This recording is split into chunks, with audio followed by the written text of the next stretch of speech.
Did you know that your chance of developing a double chin or a turkey neck is less dependent on heredity and body weight and much more dependent on how you hold and position your head in all your activities throughout the day, every day? Working at your computer, driving in your car, talking or texting on your phone, even while you're exercising. Let's look at these positions.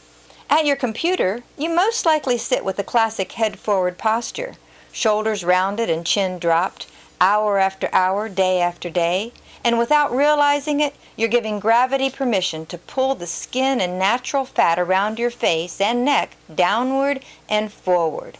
Hours, months, and years of this positioning working at a desk will without a doubt create a double chin and saggy, wrinkled neckline. The same is true of your car, commuting for hours each day, or talking and texting on your phone with your head, again, forward, chin down, and shoulders rounded. While you're exercising, you might get firm abs from doing crunches, but you're also getting necklines and wrinkles in the process. Not to mention, you're actually weakening your posterior neck muscles, the very ones you need to keep good head alignment. So what are the best positions for your head and your body? On the computer, your body should be positioned so your ears are aligned with your shoulders and your chin held level rather than dropped at an angle.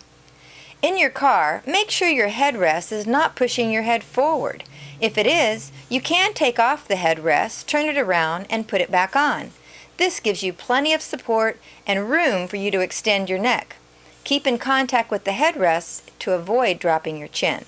When using your phone or any mobile device, hold it at eye level, with your chin level and your ears aligned with your shoulders. So how can you get firm abs without creating weakness, necklines, or wrinkles which you get from the classic crunch?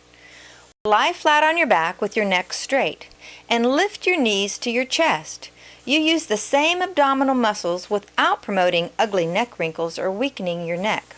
Remember, you can't blame your family tree for your double chin.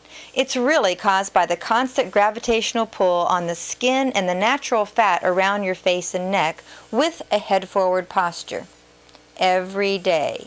There are specific therapeutic strengthening techniques that you can learn to keep your head in proper alignment, to tighten up your saggy neck muscles, and prevent the double chin from happening to you.